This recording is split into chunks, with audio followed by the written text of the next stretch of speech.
تمام تعریفیں اللہ کے لیے. درود اور سلام محمد علی محمد.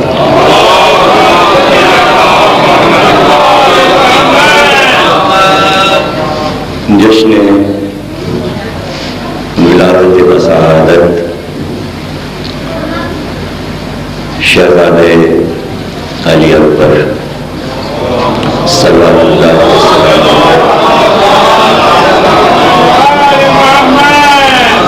آپ تمام حضرات کو مبارک ہو. گفتگو کل تھی اللہ کے عطا کیے ہوئے منصب عہدے پر کہ وہ منصب جو اللہ عطا کرتا ہے اور ایک وہ کہ جو انسان خود انتخاب کرتا ہے اور وہ اس کی اپنی مرضی ہوتی ہے. تو اللہ کی مرضی اور ہے اور بندوں کی مرضی اور ہے.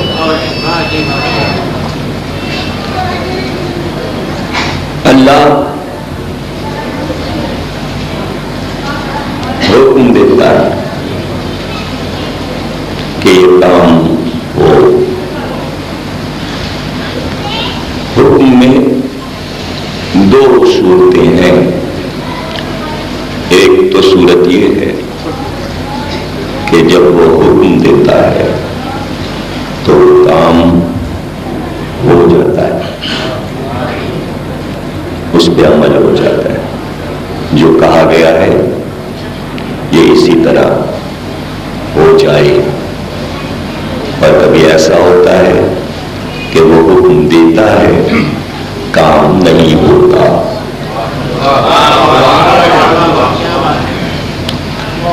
ہے بہت مشکل اور ایسا موضوع کہ جو بہت گہرائی سے سمجھایا جائے پھر واضح ہوتا ہے. اور اللہ کے عطا کیے ہوئے علوم. کس کا ٹیلی فون بج رہا ہے؟ کہاں سے آ رہا ہے؟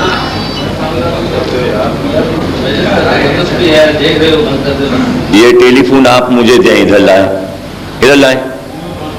نہیں مجھے دے دینا. کیا ہے آپ مجھے دیں. آپ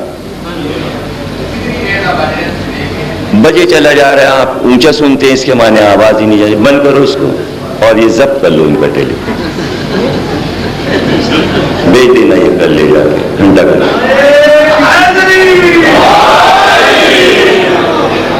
تمہارا پاس فون نہیں تھا نا, کھو گیا.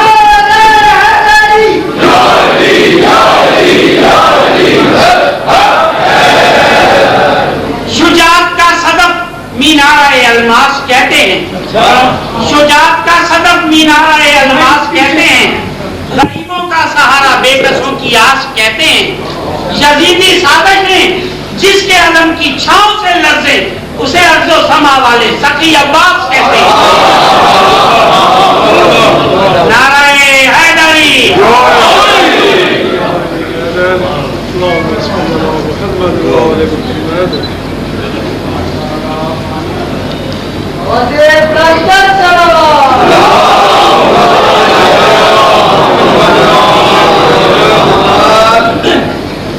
کیا ایسا ہو سکتا ہے کہ اللہ حکم دے اور وہ کام نہ ہو؟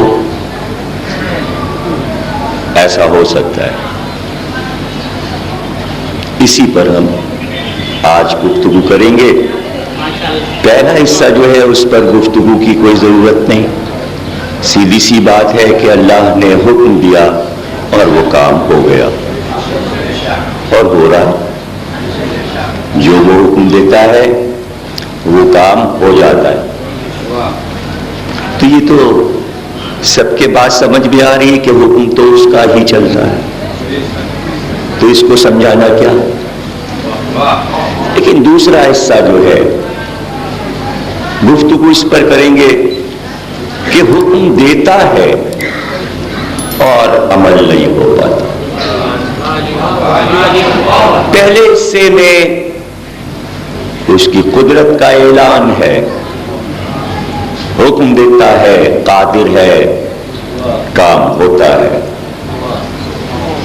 لیکن یہ کیا ہے کہ حکم دیتا ہے اور وہ کام مکمل نہیں ہوتا. یہاں پر تمام اسلامی فرقے ہم سے الجھتے ہیں، اور جو علم سب کے سمجھ میں نہیں آتا تو وہ ہمیں تنقید کا نشانہ بناتے ہیں.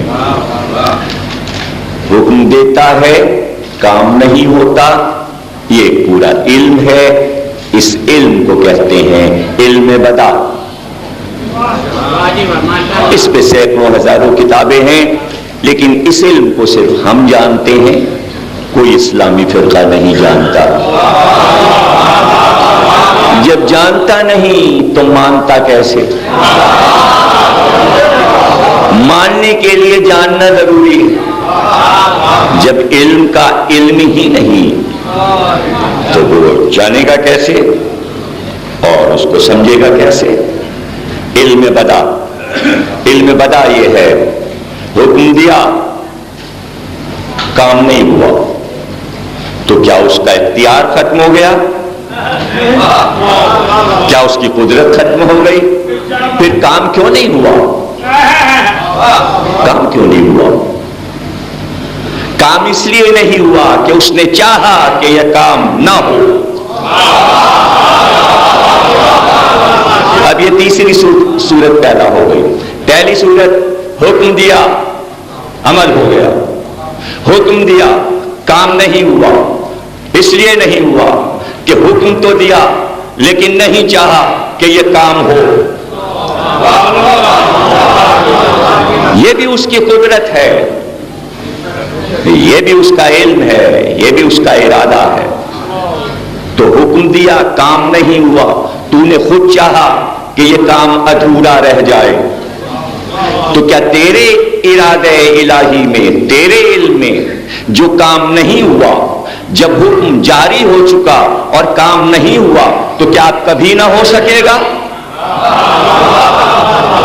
لیکن میں کتنے سوال اٹھا رہا ہوں اپنے موضوع کو سمجھانے کے لیے تاکہ آسانی ہو جائے آپ کو موضوع سمجھنے میں اور بات چیت کو سمجھنے میں. نہیں، حکم جاری ہو چکا لیکن نہیں چاہا کہ یہ کام ہو. ہاں، اس وقت نہیں ہوا لیکن ہوگا. اسے کہتے ہیں بدا واقع ہوا. یعنی یہ علم میں تھا کہ میں حکم دوں گا لیکن یہ کام نہیں ہونا ہے. اس کو پتا ہے کہ یہ کام نہیں ہونا. ہاں، اگر وہ چاہتا تو اس پر عمل بھی کروا لیتا. چونکہ اس نے نہیں چاہا کہ میں عمل کرواؤں، اس لیے کام ادھورا رہ گیا. لیکن اب جب چاہے گا اپنے تمام پچھلے کاموں کو جو اس نے چاہا تھا پھر سے عمل درآمد کرے گا.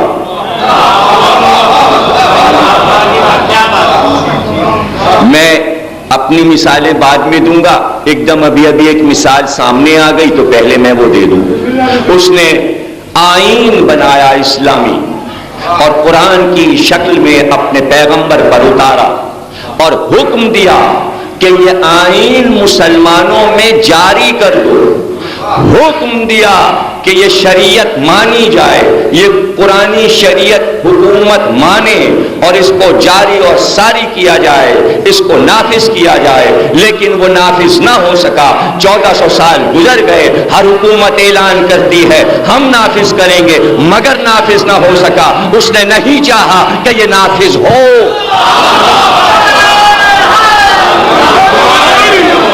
ورنہ ہو جاتا. کیا سعودی عرب نے نافذ کر دیا؟ یمن والوں نے نافذ کر دیا؟ کویت والوں نے نافذ کر دیا، کیا پاکستان میں نافذ ہو گیا؟ کیا بنی عباس نے نافذ کیا تھا؟ کیا بنی امیہ نے نافذ کیا تھا؟ حضور اپنی زندگی میں تو نافذ نہیں کر سکے، اس لیے کہ موقع ہی نہیں ملا۔ تو سرکار کو موقع کیسے ملتا؟ کیسے ملتا؟ جب تک کہ آئین کا آخری جملہ لکھ کر دستخط نہ کر دیے جائیں، وہ کاغذ ایشو کیسے ہوگا؟ کیسے ایشو ہوگا؟ کیسے نفاذ ہوگا؟ اتنی موٹی کتاب کو نفاذ کرنے میں کتنے دن لگیں گے؟ ابھی تو آئین مکمل نہیں ہوا تھا، تو نفاذ کیسے ہوتا؟ مکمل تو غدیر میں ہوا، اکملت لکم آج کامل ہوا، اب نفاذ کا وقت کہاں ہے؟ 2.5 مہینے کے بعد تو وفات ہو جائے گی۔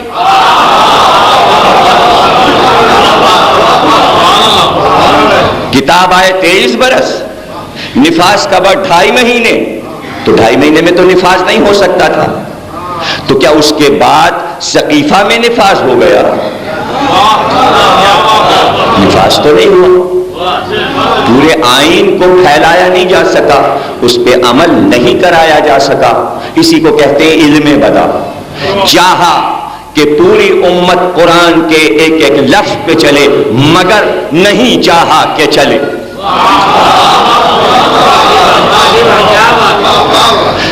چاہا، حکم دیا چلو، لیکن نہیں چاہا کہ چلے۔ کیوں نہیں چاہا تو نے؟ کہ چاہنے کے 2 راستے ہیں ہمارے یہاں، کام پر عمل درآمد کرانے کے 2 راستے ہیں۔ ایک راستہ یہ ہے کہ ہم حکم دیں اور اچھا برا سمجھا دیں، اور مسلمان اچھا راستہ اپنا کر چلنا شروع کر دے۔ ایک راستہ یہ ہے، دوسرا راستہ یہ ہے کہ اگر وہ برائی کی طرف چلے جائیں، اچھائی سے انکار کر دیں، تو اب دوسرا راستہ یہ ہے کہ ہم جبر سے، اپنے اختیار سے ہم ان کے گردن پر اپنا پاؤں رکھ کر منوائیں۔ ہم نے یہ نہیں چاہا کہ ظلم سے منوائیں، اس لیے نفاذ نہیں ہو سکا۔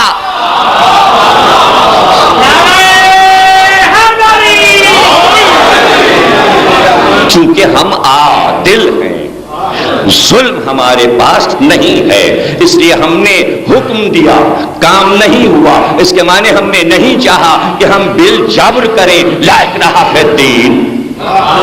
ہم نے تو اعلان کر دیا ہم جبر سے کوئی کام نہیں کرتے۔ ہم نے کہا سجدہ ہو، آدم کو سجدہ ہو، سجدہ ہوا، لیکن ابلیس نے سجدہ نہیں کیا۔ امام سے راوی نے کہا، ہمارے چھڑے امام سے، امام صادق سے کہا کہ جب حکم دیا تھا کہ سجدہ ہو تو شیطان نے سجدہ کیوں نہیں کیا؟ کیا اس کے اختیار میں نہیں تھا کہ شیطان سے سجدہ کروا لیتا؟ کا اختیار میں تھا، لیکن اس کو سمجھو، امام فرماتے حکم دیا کہ سجدہ ہو، نہیں چاہا کہ سجدہ ہو۔ حکم دینا اور ہے، نہ چاہنا اور ہے۔ راوی نے کہا اس کا کیا مطلب؟ حکم دیا سجدہ ہو جائے لیکن نہیں چاہا کہ سجدہ ہو، کا سمجھ حکم دیا کہ سجدہ ہو، نہیں چاہا کہ شیطان سجدہ کرے۔ کیوں؟ کہ اس لیے کہ اپنے اختیار کو استعمال نہیں کیا۔ کیا مشکل تھا اس کے لیے؟ وہی سامنے تو تھا، دربار میں کوئی دور نہیں تھا، جہاں ملائکہ کھڑے تھے وہیں کھڑا ہوا تھا، اسی جگہ پر سب موجود ہیں۔ فرشتوں نے سر جھکا دیا، یہ اکڑے ہوئے کھڑے ہیں۔ اللہ اسی وقت دیکھتا کہ یہ نہیں جھکا، پیشانی پکڑ کے چل سجدہ کر، 1 سیکنڈ میں ہو جاتا۔ نہیں چاہا، نہیں چاہا کہ اپنی قدرت سے سجدہ کروائے۔ راوی نے کہا کیوں نہیں چاہا؟ اپنی قدرت کو استعمال کر کے کیوں نہیں زبردستی پیشانی پکڑ کے سجدے میں جھکوا دی؟ کہا اس لیے کہ حکم دیا تھا سجدہ ہو، اس کا حکم جو ہے وہی معرفت ہے، وہی توحید ہے۔ توحید نمازیں پڑھنا صرف نہیں ہے، اصل توحید ہے اس کے حکم کو ماننا. کتنے فیصد مان رہے ہیں اللہ کو؟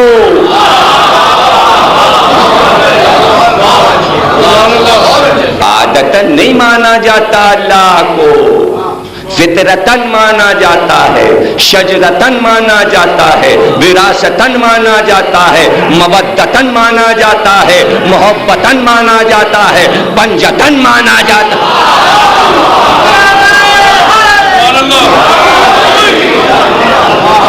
ایسا مانا تو کیا مانا؟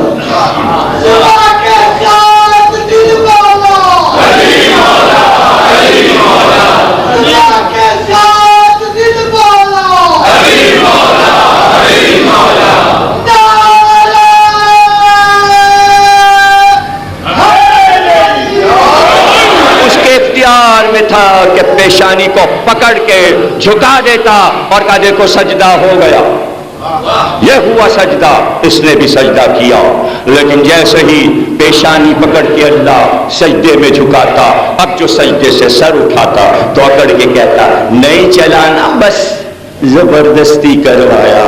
تو عادل کب ہے؟ تو تو ظالم ہے، ظلم سے سجدہ کروایا تو دامن توحید پر ظلم کا تھپا شیطان لگا دیتا، بدنام کرتا اللہ کو کہ ظالم ہے. اس کے ہاتھ ایک بہت بڑا حربہ آ جاتا. اس کو یہ بات معلوم تھی، اس لیے اس نے کہا تو نے مجھے گمراہ کیا. یعنی وہی الزام لگایا جو لگانا چاہتا تھا. تو نے مجھے گمراہ کیا، تو نے مجھے گمراہ کیا، تو نے فوقیت دی مٹی کو آگ پر. چونکہ تو نے مجھے گمراہ کیا، اب میں تیرے بنائے سارے بندوں کو گمراہ کروں گا. یعنی ظالم کہہ رہا تھا اللہ کو کہ تو نے انصاف نہیں کیا، خلافت کسی اور کو دے دی، مجھ کو خلافت نہیں دی. جھگڑا اس بات کا نہیں ہے، عبادت کا جھگڑا نہیں تھا، سجدہ کا جھگڑا نہیں تھا، منصب کا جھگڑا تھا کہ کیوں دیا. بغاوت اس پر نہیں ہوتی کہ میں تیرا پیارا بندہ نہیں ہوں، بغاوت اس پہ ہوتی ہے اس کو کیوں دیا.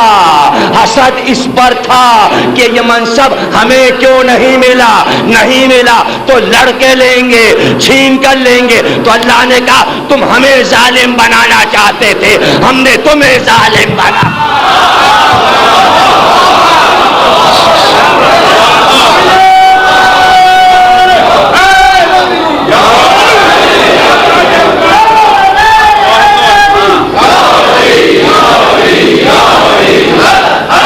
ہمیں ظالم کہنا چاہتے تھے، ہم نے ظلم کیا. ہم نے منصب تم سے تمہارے قریب بھی نہیں جانے دیا، نہ جانے دینا. تو تم کہہ رہے تھے ہم نے گمراہ کر دیا، شیطان کہہ رہا تھا گمراہ کر دیا.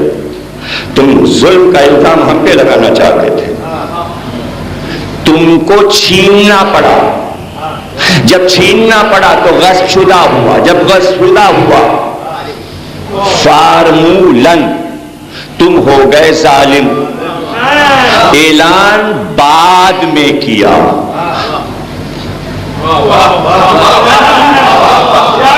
اعلان اس کا بعد میں کیا.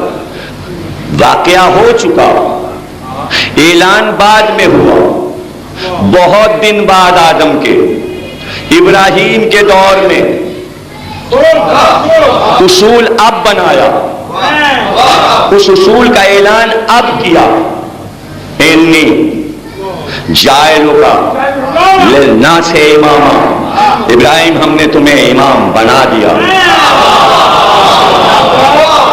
ادھر سے آواز دی ابراہیم نے وَمِن ذُرِّيَّتِي،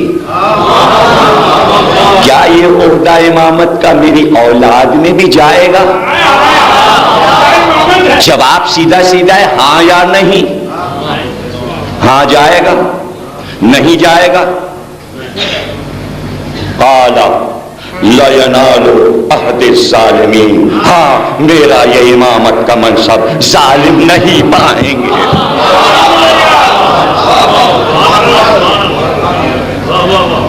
لے بھی لیں تو لٹ کہہ رہا ہے ظالم تم بنے ہی نہیں. باریکی نہیں سمجھے آپ؟ دیکھیے کیا سب کے نام لیتا سورہ بڑا ہو جاتا, لوگوں کو یاد نہ ہوتا.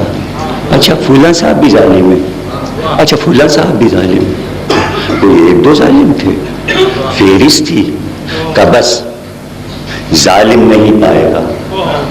تو یہی تو ترکیب ہے, اعلان اس کا ہے. عمل عاشورہ میں ہم عاشور کو کہتے ہیں لعنت ہو اول ظالم پہ, ثانی ظالم پر, ثالث ظالم پر, رابع ظالم پر. تو ہمارا جملہ تھوڑی ہے, یہ تو اس کا جملہ ہے. دنیا ڈھونڈے ظالم کسے کہتے ہیں, ظالم کی تعریف کیا ہے. قرآن پڑھو ظلم کسے کہتے ہیں. اللہ نے کہا ظلم کے معنی ہے جگہ پر چیز صحیح جگہ رکھی ہو, اس کو ہٹا کے غلط جگہ پہ رکھ دی.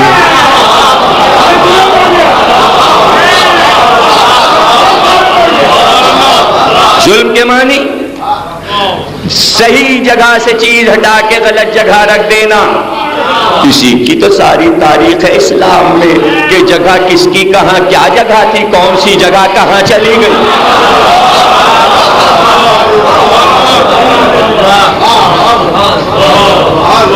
وہاں کہا ہم یہ عہدہ اختیار اور قدرت سے نہیں دیتے, ہم اسے روک لیتے ہیں. روک اس لیے لیتے تاکہ ظالم و مظلوم کی پہچان ہو. ظالم وہ ہے جو ہمارا سرکش ہے, مظلوم وہ ہے جو ہم ہیں.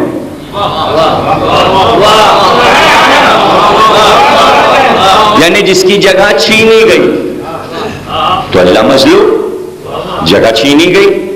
کبھی نمرود نے چھین لی, کبھی فرعون نے, کبھی شداد نے, میں اللہ میں اللہ میں اللہ. مظلوم تو ہے اللہ. تو کا گھبرانا نہیں, جب ہماری خلافت چھین سکتی ہے بھیا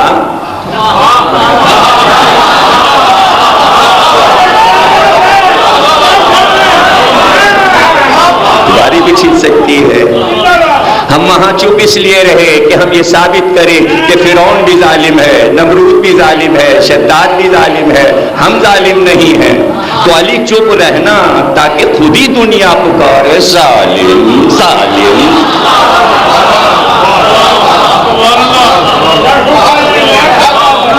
کوئی اپنے نفس پہ ظلم کرتا ہے, کوئی اپنے خاندان پہ ظلم کرتا ہے, کوئی اپنے محلے والوں پہ ظلم کرتا ہے, اور کوئی پوری امت پہ ظلم کرتا ہے. اور کوئی وہ ہوتا ہے میں امت قیامت تک آنے والی امت پہ ظلم کیے جا رہا ہے, مر گیا ظلم اس کا جاری ہے.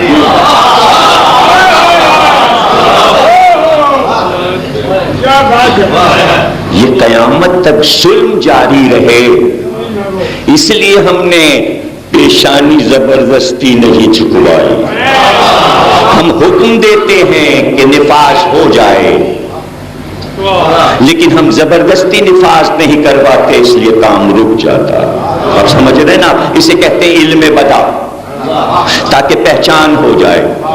ہم نے حکم دیا یا ایھا رسول بلغ ما انزل الیک من ربک, ٹھہرو قافلے کو روکو, بنا دو علی کو ولی, ولایت علی کی ہے, حکومت علی کی, اعلان کرو اس امت کا حاکم علی ہے. کہو من کنت مولا, تم بھی مولا, یہ بھی مولا. مولا کے معنی حاکم ہے, اللہ بھی مولا, نبی بھی مولا, علی بھی مولا. مولا کے معنی بھائی نہیں, مولا کے معنی پڑوسی نہیں, مولا کے معنی ناصر نہیں, مولا کے معنی ہے عالمین کا مالک اور حاکم.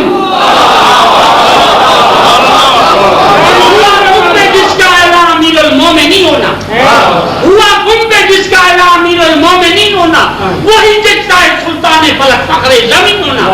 بس اب تو کیا فرشتے دل ہی دل میں کہہ اٹھے محسن علی کو زیب دیتا ہے نبی کا جانشین. اعلان کرو. ہم نے اعلان کروایا, بھرے مجمع میں اعلان کروایا, کام نہیں ہوا.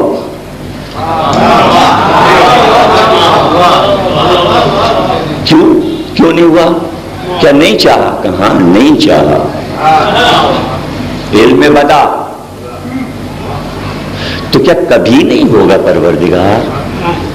کہ نہیں. ارادہ چل چکا، اعلان ہو چکا. اعلان معلق ہے.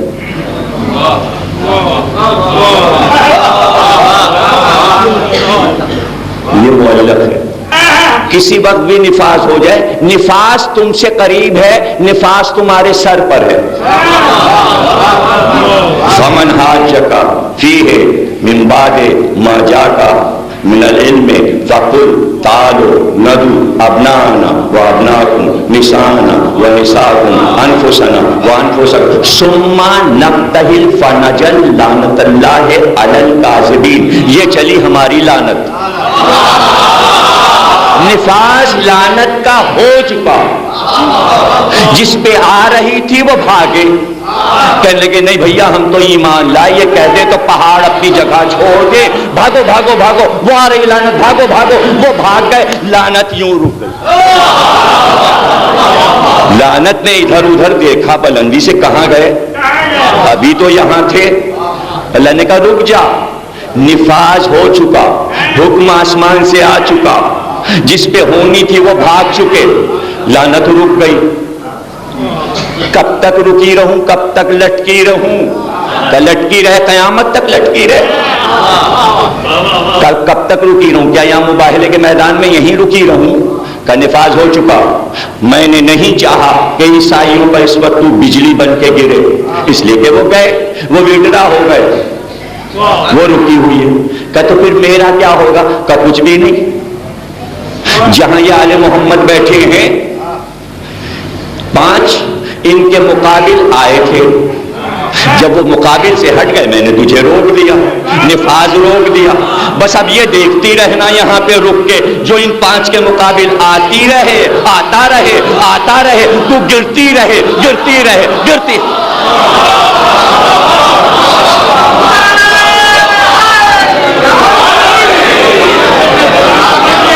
مباہلے میں رکی. جملہ آپ جیسے سننے والے ہو تو پھر جملوں کو جملے دینے کو دل چاہتا ہے. مباہلے میں رکی، صفین میں نہیں رکی، جمل میں نہیں.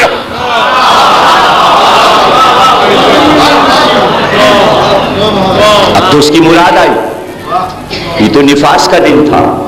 سقیفہ میں نہیں رکی، کبھی مدینے میں، کبھی رقہ کے میدان میں، کبھی بصرے کے میدان میں، کبھی یہاں کبھی وہاں. بجلی ہے، کڑک کڑک کے گرتی ہے، چمک چمک کے گرتی ہے، اب تک گر رہی ہے. قرآن میں رکھی ہے منسوخ نہیں ہوئی. آیت کو خوشی یہ ہے کہ میں منسوخ نہیں ہوئی، حکم جاری.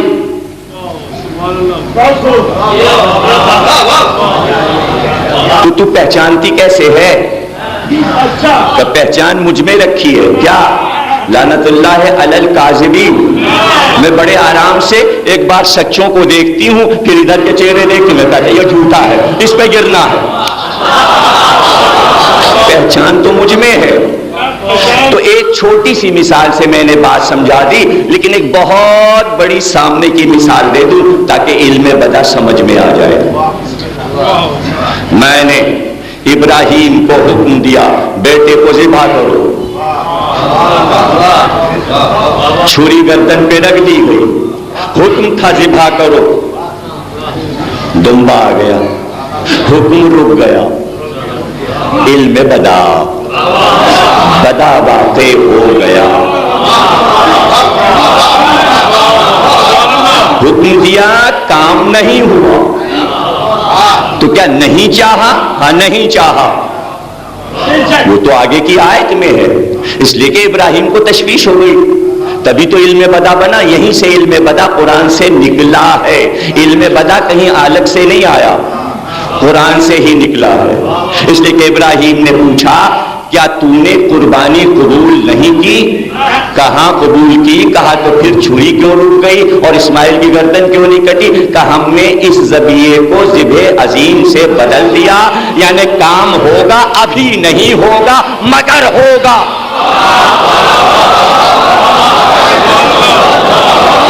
ماشاءاللہ ایک بہت ہی گاڑھا موضوع آسانی سے آپ نے سمجھ لیا. میرے لیے آگے کی منزلیں آسان ہو گئی کہ یہ طے ہو گیا اس واقعے سے, اس آیت سے, کہ اللہ جس کام کو روک دے اس کا نفاذ ہوگا, اور کسی وقت بھی ہو سکتا ہے. اسماعیل کا گلا نہیں کٹا لیکن اللہ نے کہا کٹے گا, لیکن آج نہیں, ہم نے بدل دیا, یعنی ہم نے مسئلے کی صورت کو بدل دیا. اب وہاں کوئی اور دو ہو, ایک مثل ابراہیم ہو, ایک مثل اسماعیل ہو, اور وہاں جو ہو وہ ہے ذبح عظیم. ہم نے بدلا ہے, اسی کو کہتے ہیں بدا. تو اب وہاں ابراہیم کی جگہ حسین ہو, اسماعیل کی جگہ علی اکبر.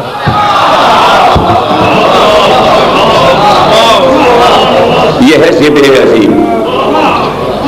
وہاں رکا, حکم دے دیا, کام نہیں ہوا. اسی پیمانے پر سمجھتے جائیے. ہم نے کہا اے نبی اعلان کرو علی کی خلافت, علی کی حاکمیت. غدیر میں حکم رک گیا اس لیے کہ سقیفہ منعقد ہو گیا.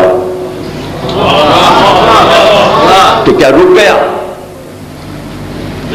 کیا رک گیا؟ ارے ایک علی کو نہیں روکا ہے پروردگار نے. علی کی وجہ سے پیچھے ایک لائن لگ گئی.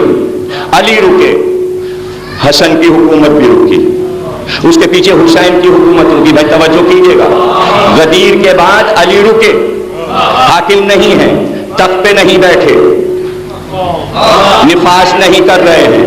پیچھے حسن کی حکومت رکی, حسین کی بھی رکی, زین العابدین کی حکومت رکی, محمد باقر کی حکومت رکی, جعفر صادق کی حکومت رکی, موسی کاظم کی حکومت رکی, علی رضا کی حکومت رکی, محمد تقی کی حکومت رکی, علی نقی کی حکومت رکی, حسن عسکری کی حکومت رکی, امام زمانہ رکے. کہ اب نفاذ ہو جائے. نہیں آئے گی قیامت جب تک کہ مہدی نہ آ جائے.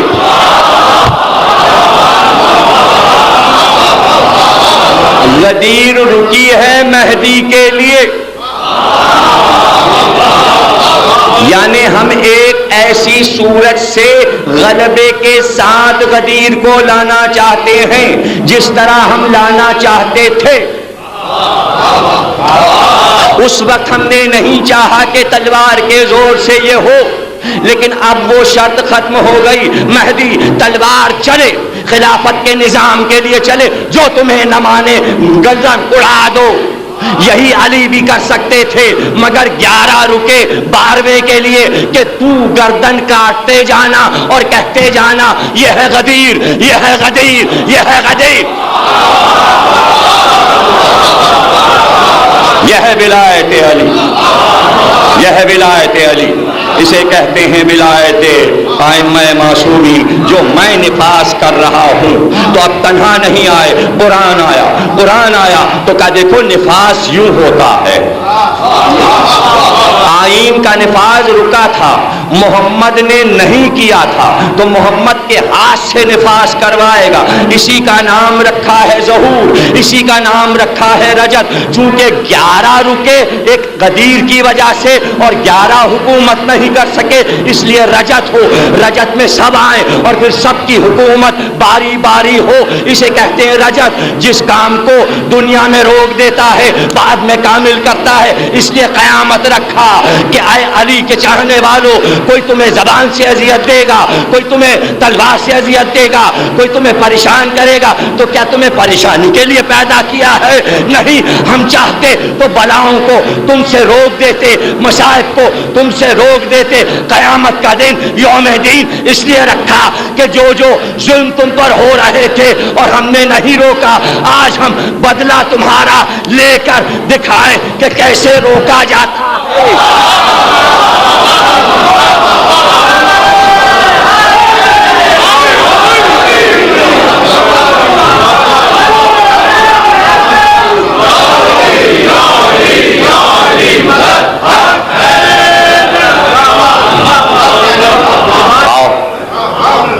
اس کا نام رکھا ہے یوم دین. بڑے دین کے ساتھ یوم کا لفظ لگتا ہے. نہیں سمجھے؟ بات کہاں سے شروع ہوئی؟ الیوم، یوم سے یوم کو ملانا ہے. الیوم پہ حکم دیا عمل ہو جائے، عمل روکا. جس دن کامل ہو اس کا نام رکھا یوم دین. کون کہتا ہے نماز میں علی کا ذکر نہیں ہے؟ کون کہتا ہے نماز میں حسین کا نام نہیں ہے؟ نماز میں تو 24 گھنٹے جتنی بار سورہ الحمد پڑھو گے حسین اور علی کا نام آ رہا ہے. کہاں آ رہا ہے؟ یوم دین، یوم دین، مالک یوم دین، مالک یوم دین. دین کون ہے؟ دی ہست حسین. حسین کا ایک نام ہے دین، دین، دین. اور علی کا نام کہاں ہے؟ انعمت علیہم، اس کا راستہ جس پہ نعمت کامل ہوئی غدیر میں. اتممت علیکم نعمتی، علی کا ایک نام ہے نعمت. ضروری ہے علی کہا جائے؟ علی کے 9999 نام ہیں.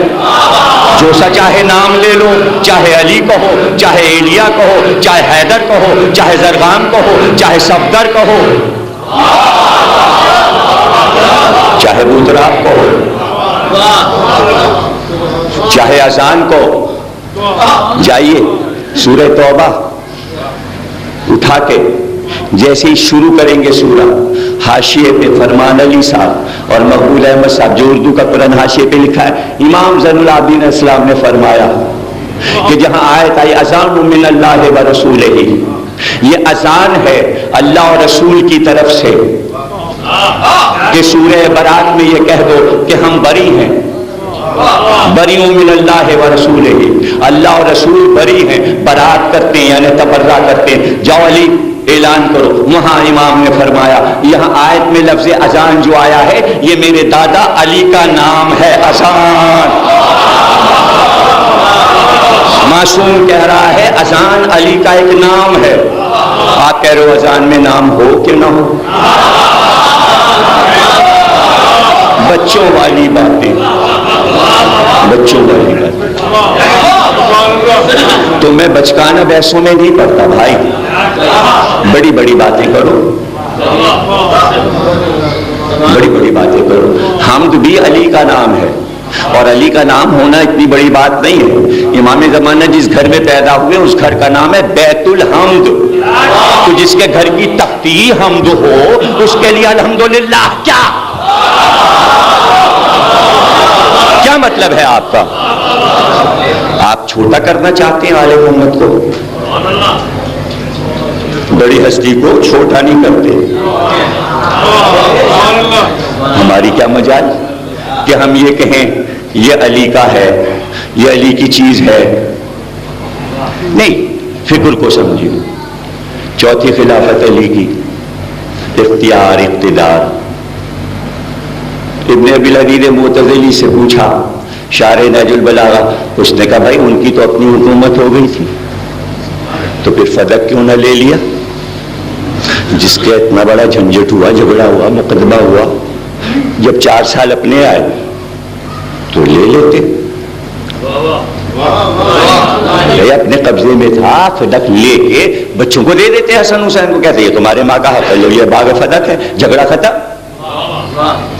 ابن ابی الحدید معتزلی مسکرایا، کہا اگر فدق لے کر اولاد فاطمہ کو دے دیتے تو ظالموں کا ظلم ختم ہو جاتا.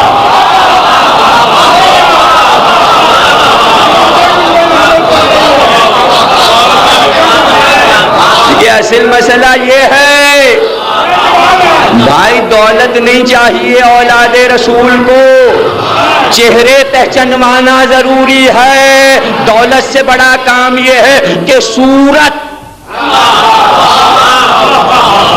یہ پہچانو. کام ہے ہدایت، وہ ہدایت دولت سے نہیں ہو سکتی. ہدایت ایسے ہوگی یہ تمہارے لیے برا ہے، یہ اچھا ہے. تو آل محمد یہ کام کیوں کرے؟ اس لیے کرے کہ قرآن میں اللہ نے کہا راستے جو ہیں وہ 2 ہیں.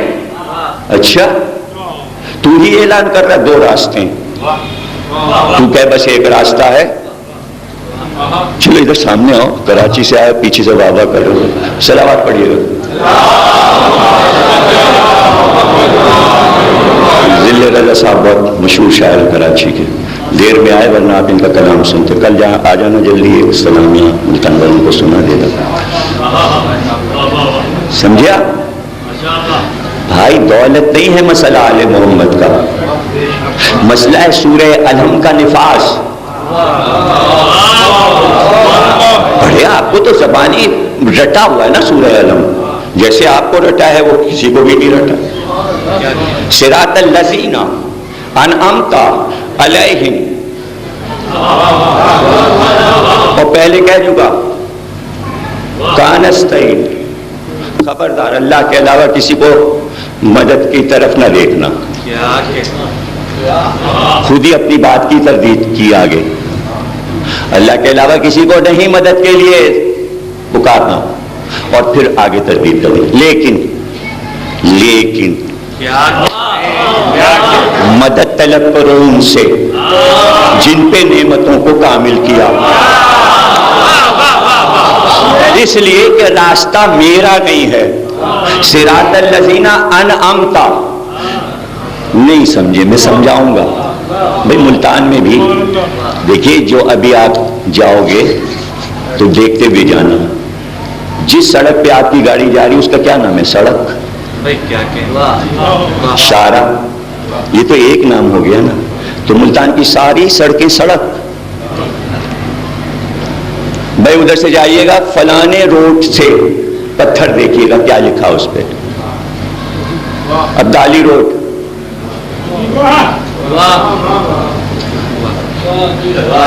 ہر شاہراہ پہ پہچان کے لیے ایک پتھر ہے۔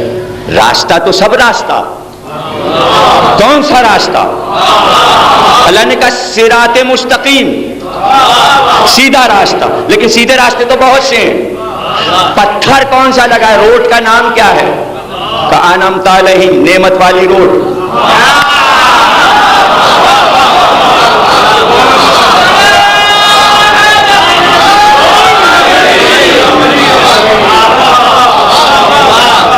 پھر خوش ہو جائیے، اس لیے کہ نقطے دینا کوئی مشکل تو نہیں ہے، لیکن چونکہ آگے بڑھنا ہوتا ہے اس لیے نقطوں کو روکتا ہوں کہ پوری تقریر کسی طرح سنی لیں۔ ظاہر ہے کہ 3 گھنٹے کی تقریر تو نہیں ہو سکتی، تھک جاؤں گا میں، پسینے پسینے، کل بھی ہو گیا تھا، آج بھی ہو جاؤں گا اور ہو رہا، سمجھ رہے نا؟ ساری سڑکیں ہیں سرکاری۔ عبدالی کون ہوتا ہے؟ مر چکا۔ عبدالی روڈ کیا؟ قائد اعظم جینا روڈ کیا؟ لیاقت علی خان روڈ کیا؟ سڑکیں تو سب سرکاری، آدمیوں کے نام پہ کیوں نہیں؟ بڑے لوگوں کے نام پر سرکار اپنی ایک سڑک وقف کر دیتی ہے،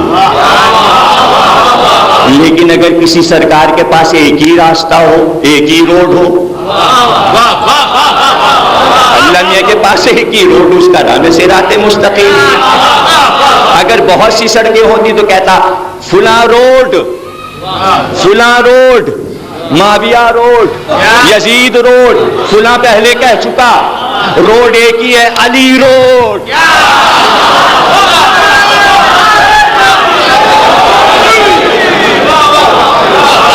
راستے اس کے پاس ایک تھا، اب علی سے کوئی بڑا ہوتا تو اس کے نام پہ رکھ دیتا، محمد روڈ نہیں، اس لیے کہ محمد روڈ ہوتی تو 73 فرقے قبضہ کر لیتے، قبضہ صرف علی والوں کا۔ بس ہو گیا سورہ الحم کا؟ نہیں، ابھی نہیں ختم ہوا۔ ان کا راستہ جن پہ نعمتوں کی بارش ہوئی، اس راستے پہ چلنا ہے جس روڈ پر علی روڈ، شارع علی لکھا ہے۔ جب آپ جنت البقیع زیارت کرنے جائیں گے، اللہ سب کو زیارت کرائے، جیسے ہی جنت البقیع کے دروازے پہ پہنچیں گے، جو بڑی روڈ جنت البقیع کے سامنے سے گزری، اس کے اوپر ایک بڑا سا پتھر لگا، اس پہ لکھا ہے شارع علی ابن ابی طالب۔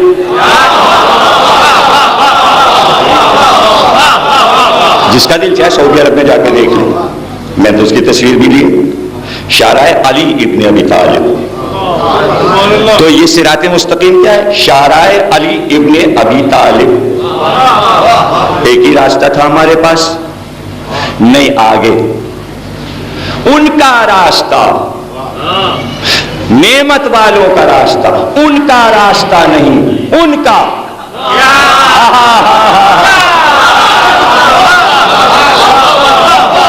یہ دیکھیں اللہ میاں کی یہی باتیں تبرہ والی نہیں اچھی لگتی. یہ سکھایا اللہ میاں نے ہے ہم لوگوں کو یہ سب بات. ان کا راستہ، اون کسی کے لیے بھی استعمال ہو سکتا ہے. یہاں اون مزہ دے رہا ہے تبرہ میں، اس لیے کہ سورہ الحم کا لفظ ہے. ان کا راستہ نہیں، کن کا؟ ان کے آگے بھی تو کچھ آئے گا، یا تو نام آئے یا پھر پہچان آئے. وہاں پہچان آ گئی. صراط مستقیم کس کا راستہ؟ نعمت والے لوگوں کا راستہ. پہچان ہو گئی، پہچان لیا بھائی ہاں کس پہ نعمت، کہاں کا؟ وہ تو آخری آیت اکملت لکم دینکم اتممت علیکم نعمتی. ہم نے آج نعمت کامل کر دی.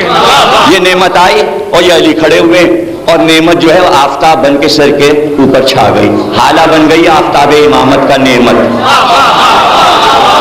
اب نعمت در نہیں چھوڑے گی، ساری نعمتیں یہاں. ہاں اگر نعمت کے معنی یہ ہوتے جو آپ اپنا جالی لکڑی کا بنا کے جالی لگا کے آپ اس کے اندر اچھی چیزیں پکا کے برفی رکھی ہے، گلاب جامن، کیا ہے؟ نعمت خانہ ہے. اچھا جس کے اندر نعمتیں رکھی وہ نعمت خانہ. اللہ میاں کا نعمت خانہ کیا ہے؟ جس میں برفی، گلاب جامن، امرتی سب رکھی ہے اور ہم دیکھ رہے ہیں. اور بعض لوگ تالا ڈال دیتے ہیں نعمت خانے میں. کیا بھائی ہم چوری کر لیں گے؟ آپ نے تالا کیوں ڈالا ہے؟ آپ کو نہیں معلوم، بچے ہاتھ ڈال دیتے ہیں اس میں، یہ وہ چیزیں ختم وقت پہ ہی نکالتے ہیں، پھر اس کے بعد میز پہ رکھتے ہیں. اب نعمت خانے کے مفہوم بدل گئے، شکلیں بدل گئی. چونکہ پہلے ذرا سخی لوگ ہوتے تھے تو جالیاں لگاتے تھے، دیکھو ہمارے پاس یہ نعمتیں ہیں. اب اس کا نام فریج رکھ دیا. ادھر سے دیکھو نہیں نظر آ رہا، ادھر سے دیکھو نہیں نظر آ رہا، جالیاں غائب کر دی. ہم نہیں دکھائیں گے کیا کیا اندر رکھا ہے. پہلے ہوا سے سارا کام ہوتا تھا، جالی سے ہوا جا رہی ہے، چیز محفوظ. اب اس کے اندر سارا وہ عمل ہو رہا ہے ہوا والا، اور یہ بند ہے اور تم دیکھ بھی نہیں سکتے کیا کیا رکھا ہے. تمہیں کیا پتا ہمارے پاس کیا کیا نعمت ہے. تو اب فریج کا نام نعمت خانہ. تو ہم نے نعمت کا مفہوم لیا کھانا پینا. اگر یہ کھانا پینا ہے تو سورہ الحم میں یہ معنی ہوئے جس کو زیادہ روٹی دی اس کا راستہ. روٹی کے ساتھ جس کو تو نے مرغ پلاؤ بھی دیا اس کا راستہ، اور ساتھ میں دہی کا رائتا بھی. نعمت یہ ہے نعمت کے معنی. نعمت کھانا پورا سر پہ اٹھائے چلے آ رہے محشر میں. نعمت کے معنی کیا ہے؟ نعمت کے معنی ہمارے یہاں ہے نبوت، نعمت کے معنی ہمارے یہاں ہے رسالت، نبوت کے معنی ہمارے یہاں، نعمت کے معنی ہے امامت، نعمت کے معنی ہمارے یہاں شرافت، نعمت کے معنی ہمارے یہاں سخاوت، نعمت کے معنی ہمارے یہاں عبادت، نعمت کے ہمارے یہاں معنی ہے شجاعت. ہر ایک کو نہیں دیتے ورنہ علی جیسے سب شجاع ہوتے.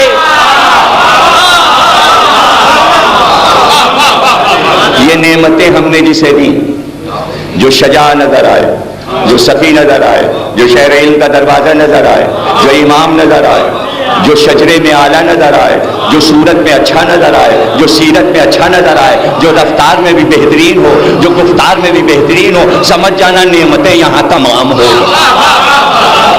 بس ان کا راستہ. اور فوراً کا ان کا راستہ نہیں، کن کا راستہ؟ جن پر ہم غضبناک ہوئے. تو اب تو رک جا، اب یہاں پہ رک جا. نہیں، ان کا راستہ نہیں جن پر ہم غضبناک ہوئے. اور ظالمین پہ بات ختم ہوئی، جو گمراہ ہو گئے. اب ہو گئے تین راستے. ایک ہے نعمت والوں کا راستہ، ایک ہے ان کا جن پر غضبناک ہوا، ایک ہے ان کا راستہ جو گمراہ ہو گئے. جیسے نعمت والوں کو تم نے سمجھا دیا، اب بتا غضبناک کس پر ہوا؟ اور جن پر غضبناک ہوا ان کے علاوہ وہ کون ہیں جو ضالین ہیں، جو گمراہ ہو چکے. اس کے معنی جو گمراہ ہو چکے، جو ضالین ہیں، ان پہ غضبناک نہیں ہوا، اور جو غضبناک جن پر ہوا ہے وہ غضبناک ہوا ہی اس لیے کہ گمراہ تھے، اس لیے کہ ضالین ادھر بھی پلٹے گا۔ یہ بیچ میں پھنسے ہوئے نعمت والوں اور ضالین کے بیچ میں کون؟ مغضوبین۔ ضالین کون ہے؟ جو گمراہ ہو چکے۔ مفسرین نے کہا یہ یہودی اور عیسائی ہیں، یہودی عیسائیوں کے راستے پہ تمہیں نہیں چلنا ہے، یہ ضالین ہیں، گمراہ ہو چکے۔ تو پہچان لیا یہودی عیسائی ان کے راستے پہ، شرک اور کفر کے راستے پہ ہمیں نہیں جانا، منع کر رہا اللہ۔ اب یہ کون ہے؟ ان سے بچیں تو کہیں ادھر نہ چلے جائیں، شارائے مغضوبین پہ نہ چلے جائیں۔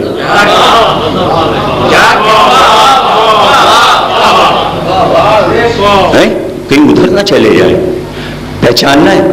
ہاں رسول اعلان کرو، مسجد میں آؤ، ممبر پہ اعلان کرو، اور تمام مورخین میں 365 محدثین بخاری سے لے کر سیاہ ستہ کی ساری کتابوں میں اور تاریخ کی ساری کتابوں میں سب اس حدیث کو لکھوا دیا اللہ نے، نفاذ ہو گیا حدیث کا۔ یہ واحد حدیث ہے جس کو کسی نے نہیں چھوڑا، خلدون سے لے کے اور امام مالک اور امام ابو حنیفہ سب نے لکھی یہ حدیث۔ 365 میں نے کہہ دیا محدثین کی کتابوں میں یہ حدیث کیا؟ جس نے فاطمہ کو غضبناک کیا اس نے مجھے غضبناک کیا، جس نے مجھے غضبناک کیا اس نے اللہ کو غضبناک کیا۔ اللہ کب غضبناک ہوا؟ جب فاطمہ غضبناک ہوئی، اور جو فاطمہ کو غضبناک کرے وہ ہے مغضوبین۔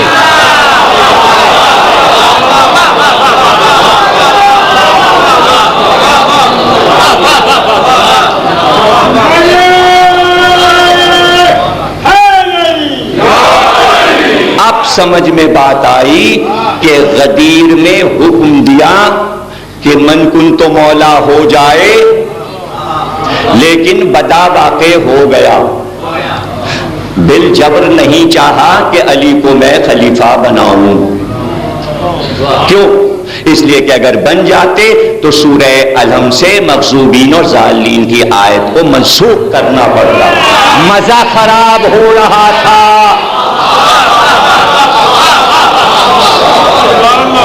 کیوں بھائی، کیا تیرا بھی مزہ خراب ہوتا ہے؟ کہاں؟ اس لیے کہ ہم نے امامت میں یہ شرط لگا دی، احدث ظالمین، امامت کا عہدہ قیامت تک ظالمین نہیں پائیں گے۔ جب تک ہم ظالمین کو خلق نہ کرتے تو تم پہچانتے کیسے کہ ظالمین ہوتا کیسا ہے؟ علی کے منصب کو روک کر غدیر کے بعد ہم نے چاہا ظالم پہچانے جائیں اور سورہ الحمد پر نفاذ ہوتا رہے، تو پہچان لیا، اب ہو گیا تیرا مزہ۔ مزے کے لیے تو نے ہمیں پیدا کیا، اور وہ سورہ مائدہ میں اعلان کر دیا، اے مسلمانوں تم سب الٹے قدم واپس چلے جاؤ، مرتد ہو جاؤ، ہم ایک قوم کو لائیں گے۔ اور اس قوم کی شرط یہ رکھی، پہلی والی قوم جو آئی اس کے لیے بڑی شرطیں، حج کرو، نماز پڑھو، روزہ رکھو، یہ کرو وہ کرو۔ اب جو دوسری قوم ٹکر پہ لایا سورہ مائدہ میں، جاؤ چلے جاؤ، الٹے قدم واپس کافر ہو جاؤ، ہم ایک اور قوم کو لائیں گے۔ وہ کیا ہوگی؟ وہ ہم سے محبت کرتی ہوگی، ہم ان سے محبت کرتے ہیں، اور کوئی شرط ہی نہیں ہے۔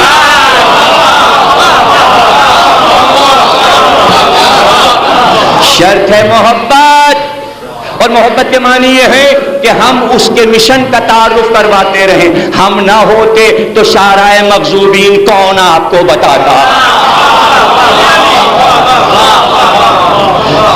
تو آپ جو بیٹھے ہو یہ فرش ازا پر، اسے کہتے ہیں لطف الہی، یہ اللہ کا مزہ ہے۔ شیعوں کا دوسرا نام ہے اللہ کا مزہ۔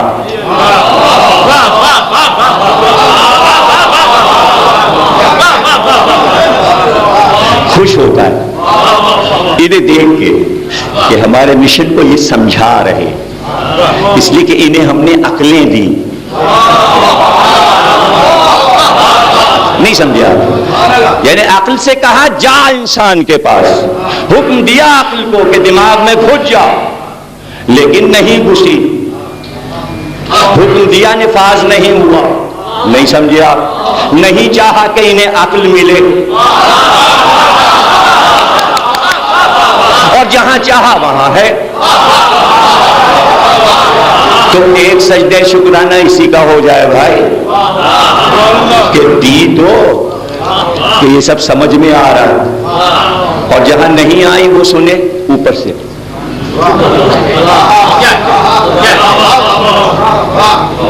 کہیں یوں اڑ کے جاتی اور کہیں اتر رہی ہوتی، یہی نعمت ہے، اسی کا نام نعمت ہے۔ آپ کے پاس یہ ساری نعمتیں، نہیں چاہا حکم دیا سجدہ ہو، بالجبر نہیں چاہا۔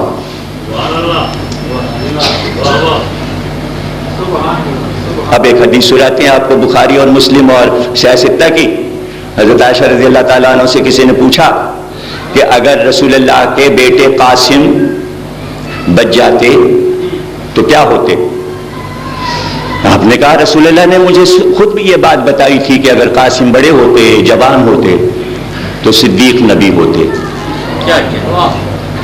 کچھ بھی نہیں سمجھے آپ؟ اتنی دیر محنت کی اور کیا سمجھے آپ؟ آپ کو تو بابا یہی کر دینا چاہیے، یعنی چاہا کہ نبی کا بیٹا نبی بنے، لیکن نہیں چاہا کہ بنے، اس لیے بچپن میں ہی اٹھا لیا۔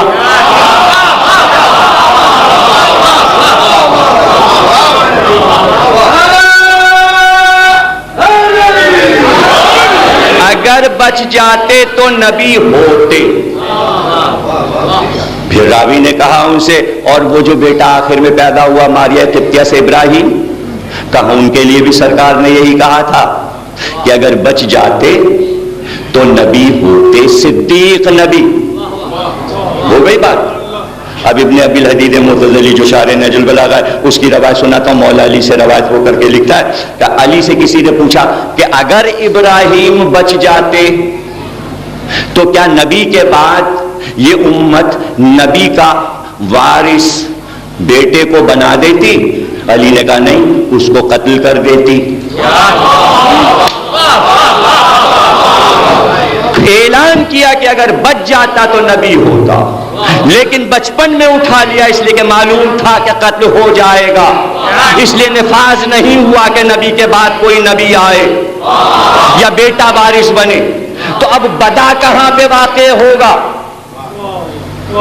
یعنی ابراہیم 2.5 سال کے ہو گئے اور کاندھے پہ بٹھا کے مدینے کے گلیوں میں گزرے، یہ ہے میرا بیٹا، یہ ہے میرا بیٹا۔ لیکن حسین بھی اتنے ہی بڑے ہیں، تو اب پیار یوں ہوتا ہے، ادھر حسین بیٹھے ادھر ابراہیم بیٹھے، یہ نبی ہوگا اور یہ نواسہ ہے، وارث یہ ہے۔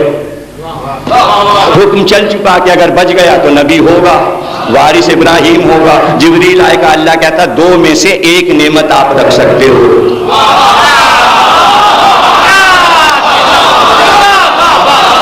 توجہ کیجیے گا، ایک رکھ سکتے ہو۔ کیوں یہ اعلان ہوا؟ اس لیے کہ نبی کو معلوم تھا کہ یہ اعلان ہونا ہے، اس لیے کہ ابھی مباہلہ ہو چکا۔ جب آیت آئی تھی ابنانا و ابناکم، بیٹوں کو لاؤ، تو ابراہیم موجود تھے مگر مباہلے میں نہیں لے گئے، حسن اور حسین کو لے گئے، تو طے ہو چکا بیٹا یہ ہے، بیٹا اس کو رہنا نہیں ہے، بیٹا اس کو رہنا ہے قیامت تک۔ تو آپ فیصلہ کرو، اس لیے کہ ابنانا میں یہ دونوں حسن اور حسین۔ اب یہاں ہے نزاکت۔ ایک بار رسول نے چاروں طرف دیکھا، کہا جبریل سنو، اگر میں حسین کو دوں، فاطمہ رنجیدہ، علی رنجیدہ، ساتھ کا کھیلنے والا بھائی رنجیدہ، بہنیں رنجیدہ، خاندان رنجیدہ، ددیال رنجیدہ، ننیال رنجیدہ، لیکن یہ ابراہیم کو دے دیا تو صرف میں رنجیدہ اور اس کی ماں رنجیدہ، تو میں حسین کو دے کے اتنے دل دکھاؤں؟ نہیں رسول اللہ، ایک اور بات بھی تو کہیے، اگر آپ حسین کو دے دیتے تو شیعہ رنجیدہ۔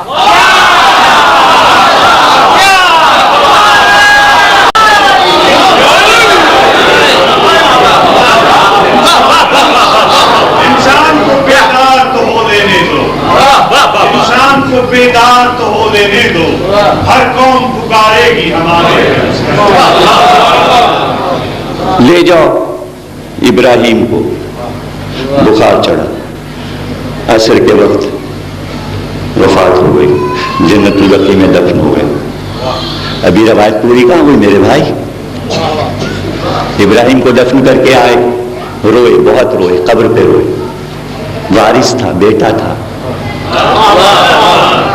لیکن اس کے بعد اب لکھا راوی نے کہ اب جب حسین پہلے بھی آتے تھے کھیلتے ہوئے, لیکن اب ابراہیم کو دفن کرنے کے بعد سے یہ دستور ہو گیا کہ جب حسین آئے تو کہتے تھے اے وہ کہ جس پر میں نے اپنا بیٹا نثار کیا.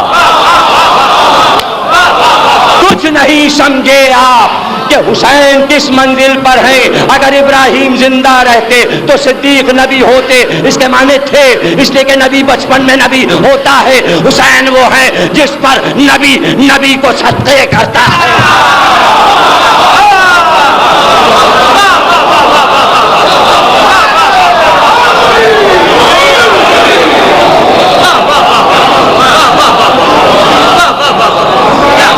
اور آئے ابراہیم, جوان ہوئے, مدینے والوں نے دیکھا یہ رسول کا بیٹا.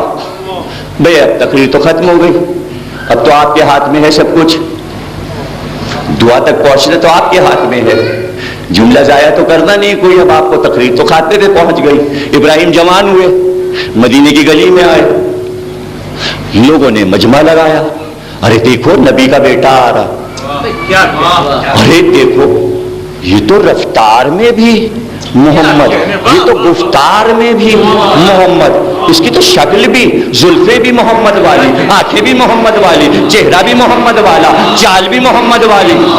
تو تصویر چھینی ہے. کون نہیں چاہے گا میرے محبوب کی تصویر ہمیشہ رہے, لوگ دیکھ دیکھ کے میرے محبوب کی تعریف کرتے رہے. ایک تصویر لے لی, حسین کو بچا لیا. اب حسین کی گود میں تصویر محمد آئے, علی اکبر چلے.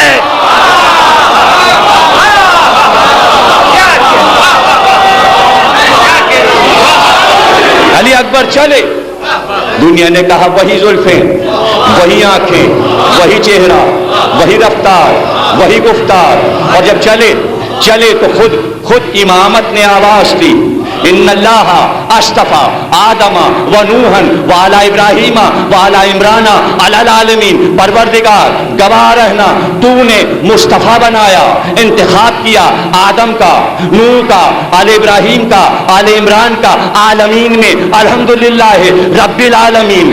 امام جو ہے وہ عالمین کا ہوتا ہے, چنا عالمین میں جاتا ہے. علی اکبر کے رخصت کے وقت آیت پڑھی کہ یہ نہ سمجھنا عرب میں چنا ہوا, مدینے میں چنا ہوا, علی اکبر عالمین میں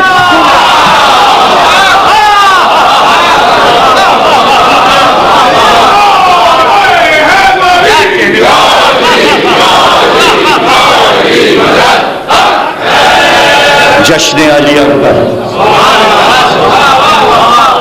ابھی حسین کی گفتگو تمام نہیں ہوئی. آسمان کو دیکھ کر سورہ آل عمران کی آیت پڑھی اور اس کے بعد کا پروردگار گواہ رہنا, تو شاہد رہے کہ جب تیرے نبی کی میں زیارت کرنا چاہتا تھا تو میں اس فرزند کو دیکھ لیتا تھا, اس لیے کہ یہ رفتار میں, گفتار میں تیرے محبوب سے مشابہ ہے. نہیں بھائی, نہیں سمجھے. علی اکبر کی اہمیت اپنی جگہ. اس وقت حسین دنیا کو شبی کی عظمت بتا رہے ہیں. اب یہ حسین کے دل سے پوچھو کہ نانا سے محبت کتنی ہے. میرے جملے بھیا ضائع نہ کرنا. جب اللہ کو ہائے سنتے ہو نا معراج کے ذکر میں, اتنا چاہتا تھا اللہ بلایا. بھائی بہت قیمتی جملے ہوتے ہیں. ٹکٹ اب پیائیے گا, پتہ ہے کتنے کا ہو گیا ملتان کا؟ پہلے تھا 8,000 کا, پہلے جب شروع میں آتا تھا 7,000 کا. آج مجاہد گردیدی نے بتایا 13,000. کراچی سے دہلی کا اور کراچی سے ملتان کا ٹکٹ اور دبئی کا, کراچی دبئی برابر ہو گیا. اب بلا لیجیے مجھے, دیکھیں کتنے لوگ ملتان کے بلاتے ہیں. جھگڑے ہی ٹکٹ کا ہے. آ جائیے, ایک کی پڑھنے آ رہے دوسری کی پڑھ دیجیے. الگ الگ 13,000 کا ٹکٹ. ابھی تو یہ اور بڑھے گا, جتنے فوکر گریں گے اتنا ٹکٹ بڑھے گا. ابھی تو وہی فوکر کا مقدمہ ملتان میں چلنے جا رہا ہے، آج ہی تو ہے اخبار میں مقدمہ ہونے جا رہا ہے، یہ آئیے پھر تو آپ سمجھ رہے ہو. تو بھائی تقریر اسی لیے قیمتی ہے کہ علاوہ 13,000 کے 16,000 کی شیروانی، بھائی جشن منانا ہے. آپ اتنا آسان کیوں سمجھے وہ ہو گیا، ہاشم بھائی نے تبرک بانٹ دیا تو بس. ارے تمہیں کیا پتا ہاشم بھائی کس شان سے یہ جشن کر رہے ہیں. تو کچھ باتیں پس پردہ ہوتی ہیں، اس قیمت کو بھی پہچانو. تو ہر بات تھوڑی امت کو بتائی گئی. امت یہ بات کیا سمجھے گی جو میں کہنے جا رہا ہوں؟ امت کو کیا پتا اللہ نبی کو کتنا چاہتا ہے. میں آپ کو بہت چاہوں، آپ سے بڑی محبت کروں، لیکن یہ تو معرفت کی بات ہے کہ میں یہ ثابت کر سکوں کہ آپ کے ماں باپ سے زیادہ میں آپ کو چاہتا ہوں. اس کی گواہی نہ میں دوں گا نہ آپ دیں گے. اگر میں آپ کو چاہتا ہوں تو گواہی وہی ماں باپ دیں گے، کہیں گے بیٹا ہم نے بھی اتنا تمہیں نہیں چاہا جتنا یہ علامہ چاہ رہے ہیں تمہیں. گواہی وہاں سے آئی. ارے نہیں سمجھ رہے. تو قیمتی گواہی وہ ہے سچی گواہی، جو چاہ رہا ہے وہ گواہی دے. اللہ نے دعویٰ کیا اور اس کا دعویٰ بجا تھا کہ محمد کو ہم سے زیادہ کون چاہتا ہے. بعد میں اس کو پتا چلا کہ ہم تو چاہتے تھے بھیا حسین ہم سے زیادہ اپنے نانا کو چاہتے ہیں.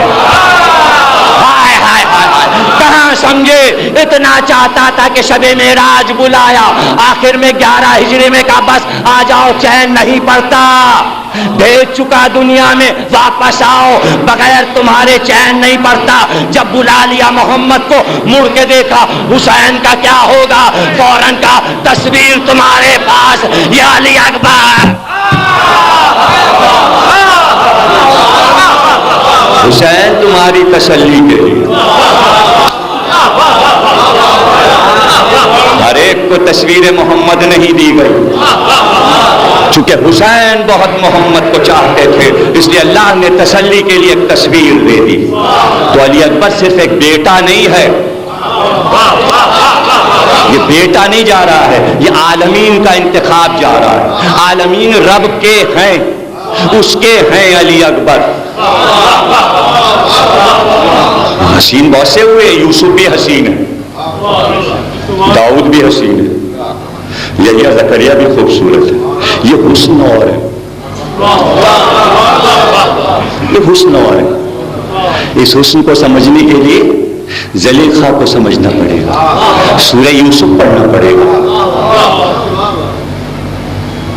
33 برس کی عمر میں وہ جو خواب دیکھا تھا، پورا خواب آپ کو معلوم ہے، جو الف لام را تلک آیات الکتاب المبین اللہ قرآن عربی اللہ لکم تعقلون جو شروع ہوتا ہے. یوسف نے خواب دیکھا، چاند سورج 11 ستارے. تو پورا خواب یوں بتایا، پروردگار کی طرف سے حکم آیا، بابا 5 سال کے ہیں یوسف، باپ کو خواب سنا رہے، بلندیوں پہ ملائکہ ہمیں لے گئے. اب سنیے، ایسے کسی نے خواب دی یہ سنایا ہو جیسے میں سنا رہا ہوں. قرآن میں صرف اتنا خواب دیکھا، میں تفصیل سے بتا رہا ہوں. کہ ایک بلندی پر، کائنات کی بلندی پر ملائکہ مجھے لے گئے اور مجھے زربفت شاہی خلت پہنایا کہ ایسا لباس ہم نے کبھی نہیں دیکھا، یعنی ہمیں بادشاہ بنایا گیا. اور اس کے بعد تمام عالمین کی نعمتوں کو ہمارے سامنے مسخر کر دیا گیا. اور پھر ہم نے اپنے آپ کو دیکھا اور عالمین کو دیکھا اور سراپا کو دیکھا. اور بابا پھر میں نے دیکھا آفتاب چلا، چاند چلا، 11 ستارے چلے اور سب میرے قدموں میں آئے اور سب نے جھک کر مجھے سلامی دی، سجدہ کیا. ایسا بھی کوئی بادشاہ ہے جسے اللہ کی آیتیں سجدہ کرتی ہیں؟ یوسف کو سجدہ ہو جائے، حسین کے روضے پہ سجدہ نہ کرنا، نہ کرنا، شرک ہو جائے گا.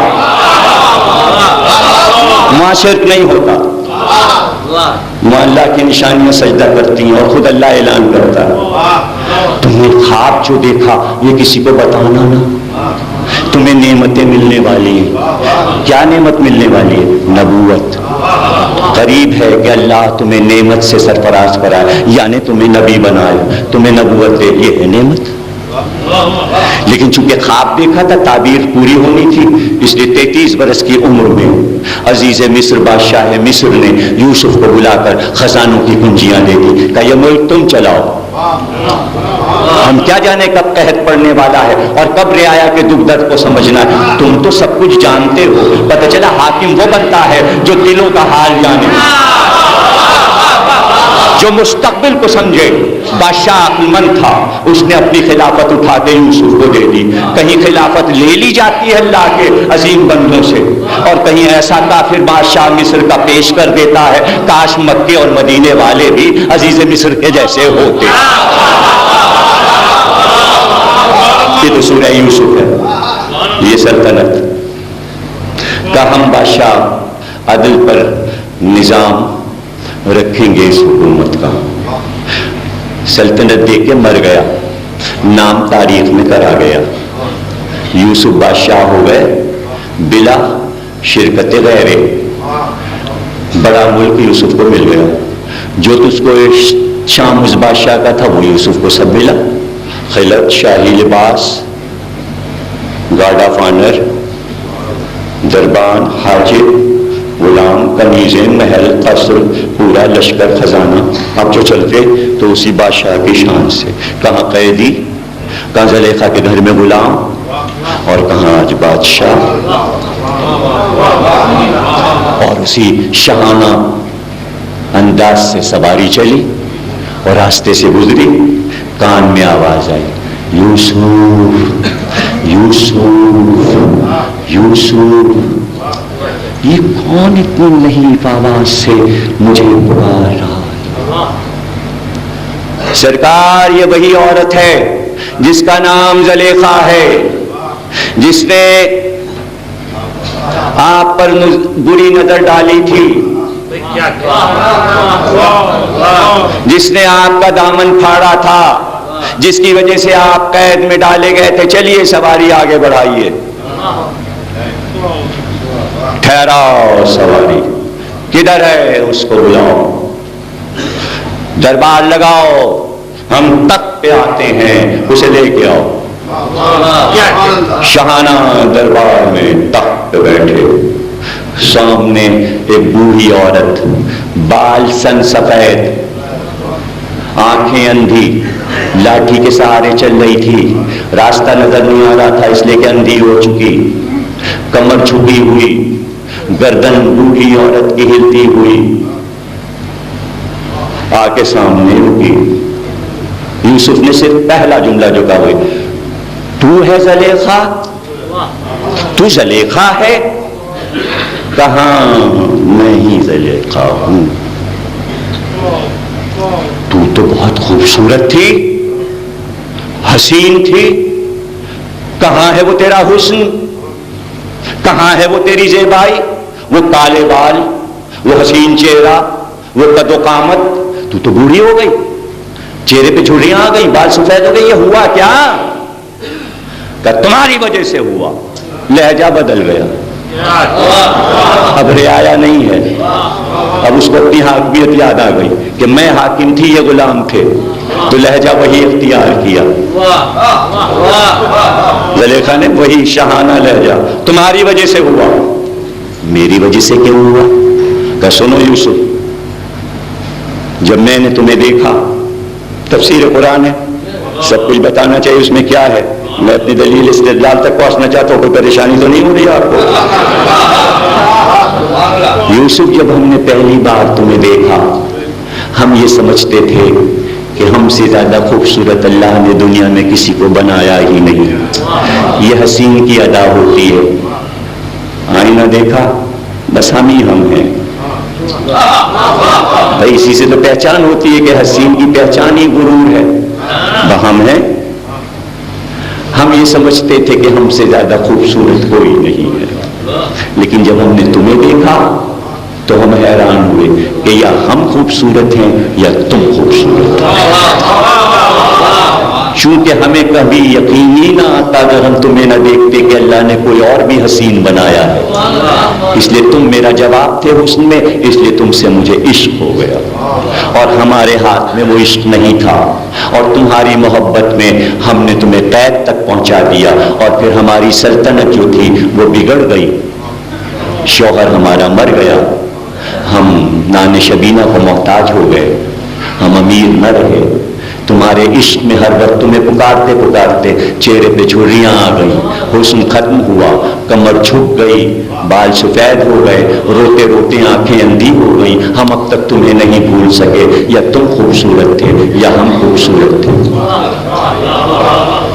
اچھا تو نے مجھ سے اس لیے عشق کیا کہ مجھ سے زیادہ کوئی خوبصورت نہیں تھا؟ کہا ہاں یوسف، ہم تو کسی طرف دیکھتے ہی نہیں تھے، تم سے زیادہ حسین تو دنیا میں کوئی تھا ہی نہیں، ہم اپنے دل کے ہاتھوں مجبور تھے۔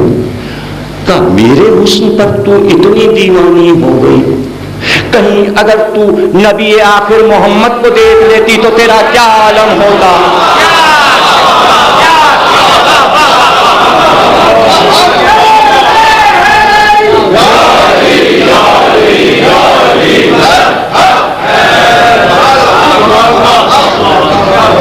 پتہ ہے کیا لکھا ہے تفسیر میں؟ امام سے حدیث ہے، 8ویں امام سے جو میں سنا رہا ہوں، امام رضا بیان کر رہے ہیں، اور یہ حاشیہ قرآن پہ آپ پڑھ سکتے ہیں۔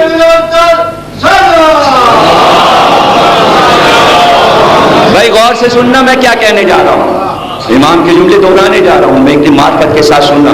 ایک بار زلیخا کا لہجہ بدلا اور اس نے کہا یوسف یہ نام تو زندگی میں پہلی بار سنا، یہ تم نے کیسا نام لیا؟ ادھر تم نے نام لیا، دل میں محبت آئی۔ بھائی یہاں پہ جتنا چاہو رک کے پوری ایک اور تقریر کر دوں کہ محمد کی محبت پیدا کرنے کے لیے حدیثیں، روایتیں، آیتوں کی ضرورت نہیں ہے، ادھر نام لیا۔ محمد میں یہ ہے معجزہ کہ آپ نے نام لیا، دل میں مودت آئی۔ بھائی نہیں ابھی رک نہیں رہا ہے، امام زمانہ کی ایک زیارت ہے جو خود پڑھتے ہیں امام زمانہ، اس میں جب زیارت پڑھتے ہیں نماز کے بعد تو اس کے 2 جملے سناتا ہوں۔ 12ویں امام کہتے ہیں اے آل محمد، اللہ نے تمہارے نام کتنے شیریں رکھے ہیں کہ جیسے ہی ہم تمہارا نام لیتے ہیں دل میں محبت بڑھتی ہے، زبان میٹھی ہو جاتی ہے۔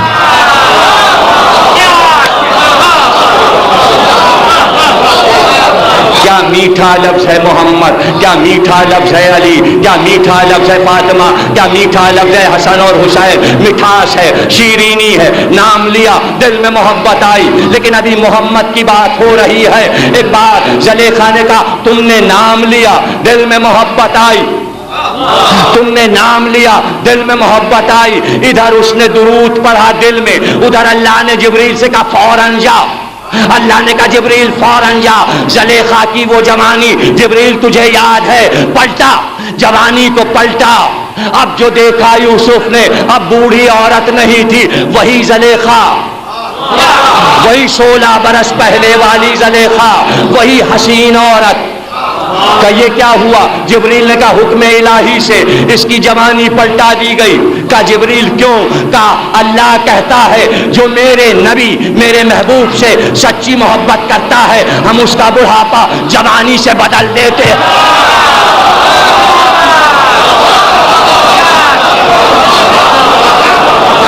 اب لوگ حیران ہوتے ہیں کہ بوڑھے بوڑھے مریں گے مگر جنت میں جوان ہو کر جائیں گے، اس لیے کہ جنت کے دروازے پر جنت کے جوانوں کے سردار ہوں گے، وہ پوچھیں گے نانا سے محبت ہے؟ جس بوڑھے نے کہا ہے وہ جوان ہوا۔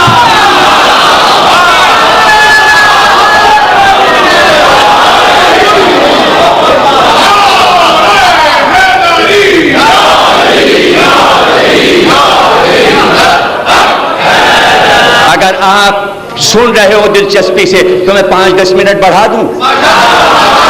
بھئی کیا کروں، نئے نئے نکتے آ رہے ہیں، کیسے پڑھاؤں؟ اچھا لیجئے، بوڑھے کو جوانی ملی اور وہ جنت میں داخل ہوا، لیکن اس وقت تک بوڑھا اگر جوان ہو جائے تو اس نعمت کو نہیں سمجھ سکتا جب تک اس کو یہ پتا نہ ہو میں اپنے آپ کو تو دیکھ نہیں پا رہا ہوں، جنت میں آئینے تو لگے نہیں، جانے کیسا جوان بنا ہوں، کہیں بلال جیسا۔ اللہ میں تو نے جوان کر دیا، مجھے پتہ ہی نہیں کیسا جوان۔ تو یہ جنت کے جوانوں کے سردار کھڑے ہوئے تو کبھی بتایا گیا ہوگا، جوانی پلٹا کر بتایا گیا ہوگا کہ بڑھاپے سے جب تم جوان ہوگے تو جوانی آئے گی کس طرح، بتانا تو وہی تھا۔ اس لیے ضروری تھا کہ عاشور کے دن یہ اعلان کیا جائے اپنے 72 ساتھی، وہ دیکھو جنت، دیکھو وہ ہے جنت، اور حبیب، زہیر، عابس، تم سب جوان ہو کر جاؤ گے جنت میں۔ تو اس وقت سارے بوڑھے پوچھتے کیسی جوانی، اس لیے کہا علی اکبر تم اذان دو، ایسی جوانی۔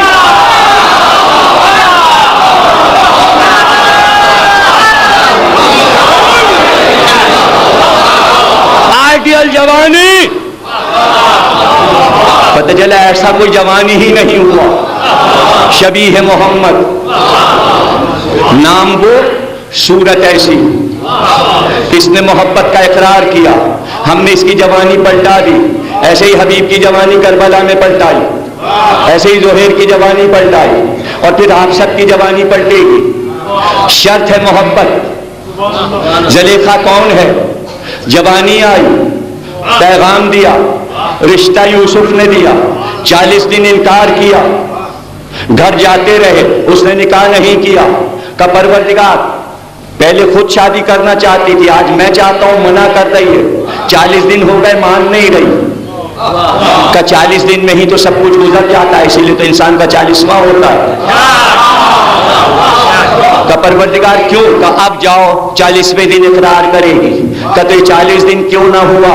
نفاس تیرے حکم پہ، شادی تو ہونا تھی، رکی کیوں 40 دن؟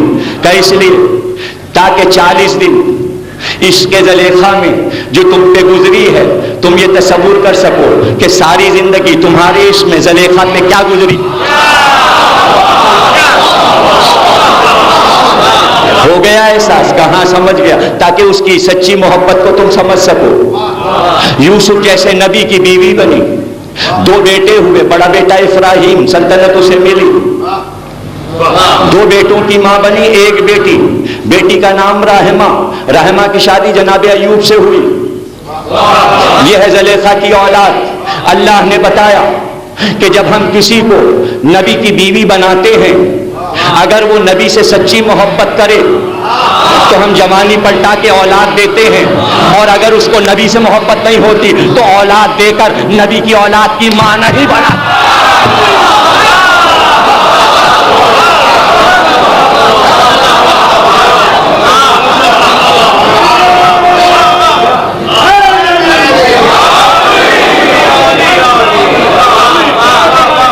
محبت کا اقرار کیا، جوانی پلٹ گئی، نبی کی بیوی بنی۔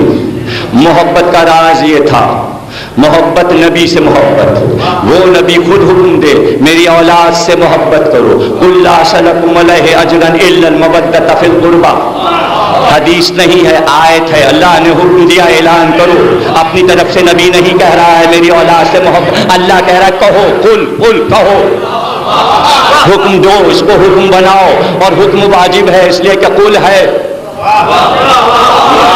محبت واجب ہے۔ محبت کو واجب کرنے کے لیے بتانا ضروری تھا محبت ہوتی کیسے ہے۔ دنیا نے کہا ہمیں بڑی محبت ہے اللہ کی عبادت سے، ہمیں اذان سے بڑی محبت ہے۔ میں پوچھوں مؤذن کو بلا کے لائیے سارے مؤذنوں کو، اور ان سے یہ پوچھئے کہ اذان کی شکل کیسی ہے۔ ایک اگر بتا دے تو میں سمجھوں گا کہ ہاں سب کی اذانیں قبول ہو گئی۔ اذانیں یوں ہی نہیں قبول ہو رہی، اس میں علی کا نام ہو یا نہ ہو، نہیں ہو رہی، اس لیے کہ معنی نہیں معلوم۔ اور اذان کی شکل نہیں معلوم. ایک بہت بڑا شاعر میرے پاس آیا, اس نے کہا میں علی اکبر کی اذان نظم کرنا چاہتا ہوں, کوئی ایسا نقطہ بتائیے کہ میں وہ نظم کروں تو مجھے داد ملے. میں نے کہا سن لو. اس نے نظم کیا, میں نے نقطہ بتایا. میں نے کہا سنو, مدینے سے اپنے مؤذن کو لے کے حسین چلے تھے, اس کا نام تھا ابن مسروق. پورے راستے جتنی منزلیں مکے سے لے کر کربلا تک آئیں, ہر منزل پہ جب نماز کا وقت آتا ابن مسروق اذان دیتے. لیکن جب عاشور کی صبح آئی تو مڑ کے بیٹے سے کہا علی اکبر اذان کا وقت ہو گیا, بیٹا اذان دو. پورے راستے 6 مہینے اذان مؤذن نے دی, لیکن عاشور کی صبح علی اکبر تم اذان دو. کیا راز ہے؟ راز یہ ہے کہ پوری کائنات عالمین کو بتایا کہ یہ اذان دینے والا دیکھو, اذان جو دے رہا ہے یہ 18 برس کا ہے. اب قیامت تک اذان جوان رہے گی, علی اکبر جیسی 18 برس کی. اذان کبھی بوڑھی نہیں ہوتی, اسی لیے بوڑھوں کے نام اذان میں نہیں آتے. اب شرط ہے اذان میں کہ علی کا نام ہو. اگر علی کا نام اذان میں نہیں ہوگا تو جھگڑا ہو جائے گا, اس لیے کہ اکبر کا نام تو اذان میں ہے, پوتے کا نام ہے اور دادا کا نام نہ ہو. نہیں سمجھے؟ اکبر کا نام ہے اور علی کا نہیں ہے, اس لیے علی اکبر اذان میں علی اکبر کہنا ضروری ہے. علی بھی کہو, اکبر بھی کہو. آپ علی نکالے دے رہے ہو, اکبر 4 بار کہہ رہے ہو. اللہ اکبر, اللہ اکبر. تکبیر بھی اکبر کی, اذان بھی اکبر کی. اب جو چاہے جھگڑا کرو, کر لینا بحث اپنے آپس میں. جب کسی نتیجے پہ پہنچنا مجھے بھی بتا دینا. جھگڑا تو ناموں کا ہے. علی کا بھی یہی مسئلہ ہے. اللہ کہتا ہے علی میرا نام ہے, تو اکبر بھی اس کا نام ہے. اس کے اور ان کے نام الگ تھوڑی. وہ بھی حسن, یہ بھی حسن, وہ بھی حسین, یہ بھی حسین. بس وہ محمد نہیں ہے, وہ محمود ہے, یہ محمد ہے, لیکن اور سارے نام اس کے ہیں. سارے نام اس کے. ذکی ان کا بھی نام ذکی, اس کا بھی نام ولی, اس کا ان کا بھی نام ولی, اس کا بھی نام. نام مشترک ہیں صرف محمد چھوڑ کے. محمود ہے یہ محمد, وہ حمید ہے یہ احمد. محبوب کا نام نہیں لینا چاہا, نام بھی دیا, صورت بھی دی, شکل بھی دی. محبت جو تھی مشترکہ چیزیں نہیں رکھی, الگ الگ پہچان. میرا محبوب, میرا حبیب. سمجھے نا؟ اب اذان دی علی اکبر نے. میں نے کہا دیکھو بھائی, اذان کی عمر حسین نے روک دیا شور کے لیے. دیکھو علی اکبر کی اذان رک گئی. اب جتنے بھی بوڑھے اذان نے, اذان بوڑھی نہیں ہوگی. اذان جوان ہے, اس لیے کہ عمر روک دی 18 برس کی. اچھا اور کیا ہے؟ اذان خوبصورت ہے. کیسی؟ علی اکبر جیسی. بھائی اذان دیکھ نہیں سکتے, دیکھنا چاہتے ہو علی اکبر کو دیکھو, علی اکبر کو دیکھو. اچھا تو علی اکبر کو کیسے دیکھیں؟ اذان دیکھنا ہے, علی اکبر کو دیکھ لو, تو علی اکبر کو کیسے دیکھیں؟ کوئی فارمولہ ہوگا تو میرا نیز سے پوچھنا پڑے گا. اس لیے کہ وہ سب کو دکھا دیتے ہیں, کبھی عباس کو دکھا دیتے ہیں, کبھی حسین کو, کبھی قاسم کو, کبھی علی اکبر کو. چلیے میرا نیز کے پاس چلے, ہم زیارت چاہتے ہیں علی اکبر کی. کہو ہم کراتے ہیں زیارت. اور ایسی زیارت کرائیں گے کہ دنیا میں کوئی بھی فلسفی ماہر نفسیات کوئی بھی وہ زیارت نہیں کرا سکتا تھا جو ہم کرا سکتے ہیں. تو سنو, جب ہم نے علی اکبر کی اذان عاشور کے دن سنی تو ہم نے اپنے مرثیے میں کہا, ہم نے اپنے مرثیے میں علی اکبر کی اذان کو بیان کیا. شعبے صدا میں, پنکھڑیاں جیسے پھول میں. یہ کیا اذان دیا؟ علی اکبر نے کہا اللہ اکبر. ماجد رضا ہر سال عاشور کو دیتے ہیں، آپ سنتے ہیں آپ. علی اکبر نے کہا اللہ اکبر. انیس نے کہا شعبے صدا میں پنکھڑیاں جیسے پھول میں بلبل چہک رہا ہے ریاض رسول میں.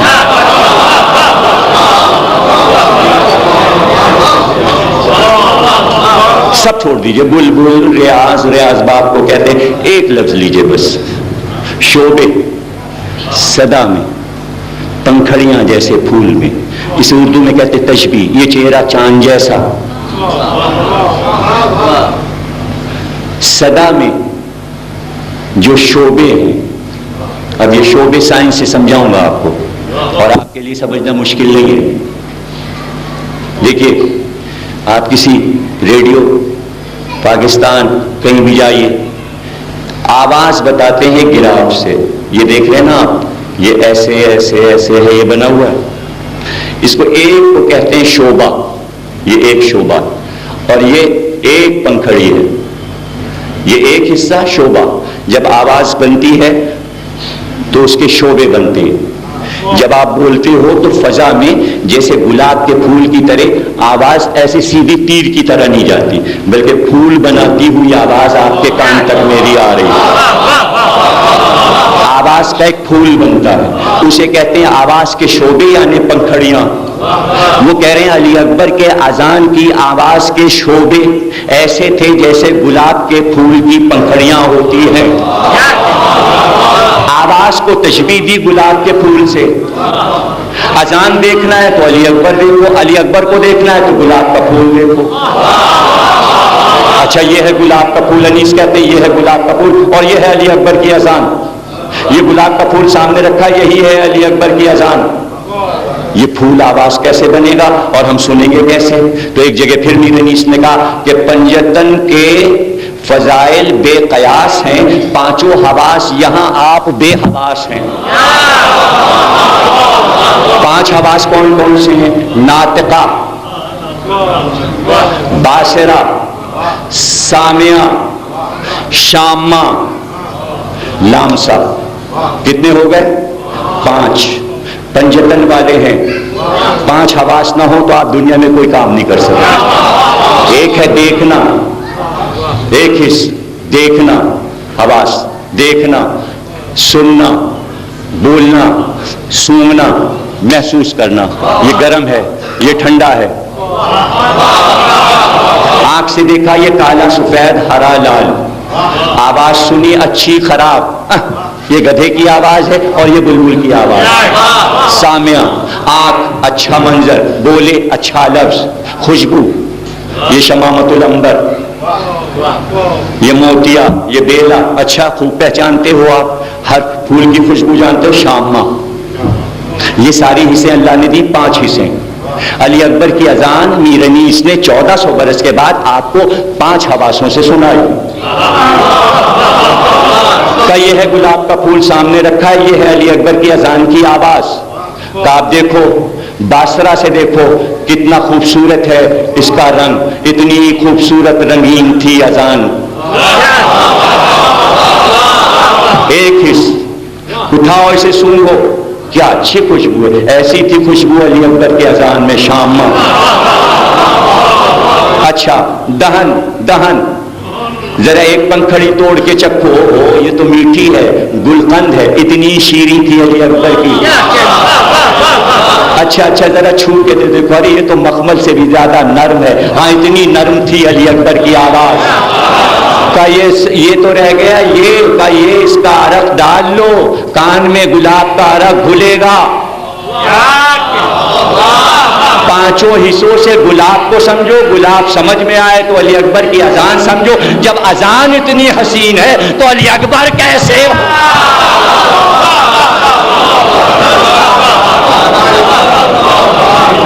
جزاک اللہ. خوب سنا آپ نے. اللہ آپ کو سلامت رکھے، آپ کی عمروں کو دراز کرے، آپ کے بچے آپ کے محبتوں کی چھاؤں میں پرورش پائیں. خصوصی دعا ہم ہاشم رضا گردیزی صاحب کے صاحبزادے مرتضیٰ گردیزی جو امریکہ میں اعلیٰ تعلیم حاصل کر رہے ہیں، آج کل آئے ہوئے ہیں. بڑی ان کی خوش نصیبی کہ بیٹے نے